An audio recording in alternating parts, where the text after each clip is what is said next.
In the year 1162, near the border of modern-day Mongolia and Siberia, the world was a fractured mosaic of violence. The boy was named Temujin. He was born into a world where the concept of country did not exist. There were only tribes, and survival was a daily negotiation with the elements and the blade. When Temujin was 9, his father, a minor chieftain, was poisoned by a rival clan. In the brutal logic of the steppe, his own kin abandoned him, his mother, and his siblings to starve. They were people without a shadow. Temujin's early life was a masterclass in resilience. He spent his youth foraging for roots and catching mice to stay alive. At one point, he was captured by a rival tribe and forced to wear a wooden collar, a prisoner of war in his own homeland. But it was here that his extraordinary strategic mind began to sharpen. He didn't just escape, he began to build a network of anda, blood brothers, based not on family lineage, but on loyalty and merit. This was his first great revolution.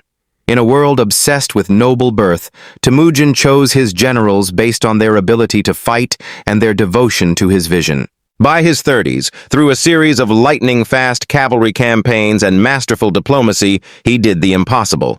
He united the warring Mongol tribes under one banner. In 1206, he was proclaimed Genghis Khan, the universal ruler. The American audience often views history through the lens of Western empires, but what Genghis Khan did was fundamentally different. He created the world's first lightning war. His army was a meritocratic machine. He abolished torture within his ranks, established a postal system, the yam, that was the precursor to the Pony Express, and enforced total religious freedom, a concept the West wouldn't fully embrace for centuries. As the Mongol shadow stretched toward the Khwarezmian Empire, modern-day Iran and Central Asia, the world witnessed a scale of destruction and reconstruction never seen before. When the Shah of Khwarezm foolishly executed Mongol trade envoys, Genghis unleashed a wrath that literally erased cities from the map. However, in the wake of the blood, he established the Pax Mongolica. For the first time in history, a traveler could carry a golden tablet from the Pacific Ocean to the Black Sea without fear of robbery. The Silk Road flourished, bringing gunpowder, paper, and spices to a Europe that was still mired in the Dark Ages. But perhaps the most astonishing part of this reality is the genetic legacy. Modern DNA studies suggest that nearly 1 in 200 men living today are direct descendants of Genghis Khan. He was not just a conqueror of land, he was a biological event. The climax of his story is as haunting as its beginning. In 1207, during a campaign against the Western Shia, the great Khan passed away. Fearing that his enemies would desecrate his body, his funeral procession was a masterpiece of secrecy. Legend says that any living soul encountered by the funeral escort was put to death. When he was finally buried in the sacred mountains, 1,000 horses were driven over the site to trample any trace of the grave. Then, a river was diverted to flow over the spot. To this day, despite satellite imaging and high-tech expeditions, the tomb of Genghis Khan, likely filled with the unimaginable riches of a dozen conquered empires, remains hidden. He died as he lived, a ghost of the steppe, leaving behind an empire that connected East and West, effectively birthing the globalized world we inhabit today. He was a monster to some, a god to others, but to history, he remains the most successful underdog to ever walk the earth. The story of Genghis Khan's rise was merely the foundation of a global shift. To understand the true scale of what followed, the Mongol world order, one must look at the era of his grandson Kublai Khan and the extraordinary collision of East and West that feels more like a modern political thriller than ancient history. The jewel in the crown, the conquest of the Song. By the mid-13th century, the Mongol Empire had become too massive for any one man to rule. It fractured into 4 great khanates, but the heart of the power shifted toward China. Kublai Khan was unlike his grandfather. He did not want to just burn cities, he wanted to own them.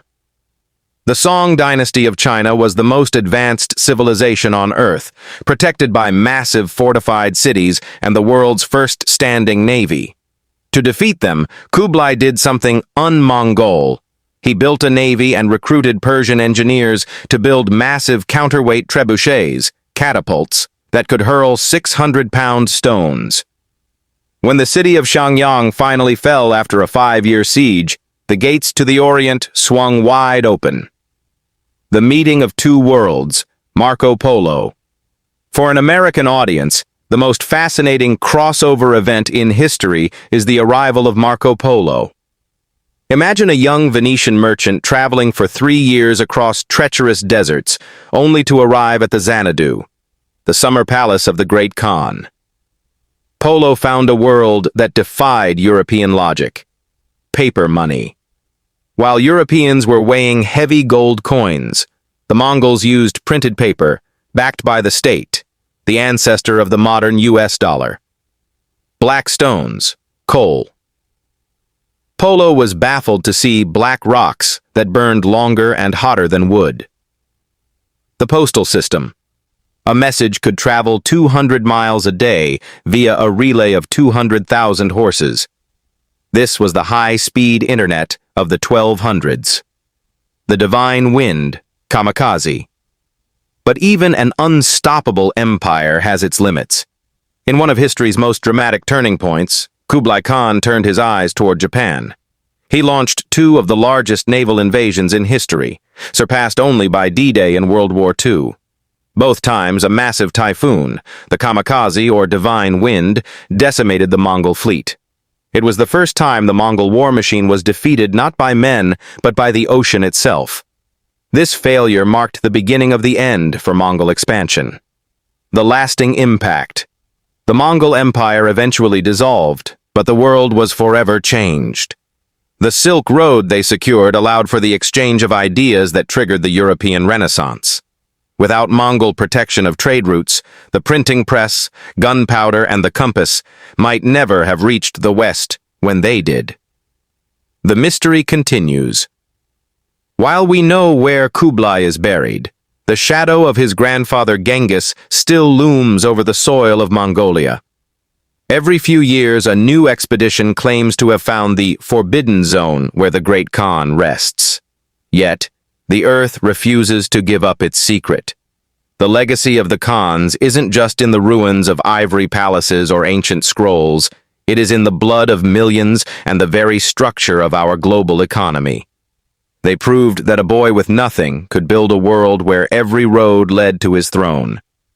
This narrative provides the scale and wonder that USA audiences crave, mixing high-stakes warfare with technological firsts and unsolved mysteries. Would you like to continue this timeline into the fall of the Silk Road or perhaps pivot to another historical era? The collapse of the Mongol Empire didn't lead to a quiet peace. Instead, it triggered a domino effect that inadvertently led to the discovery of the Americas. This is the part of the story where the map of the world we know today was actually drawn, fueled by a desperate need to bypass the chaos of the collapsing Silk Road. The Black Death, the empire's unintended gift.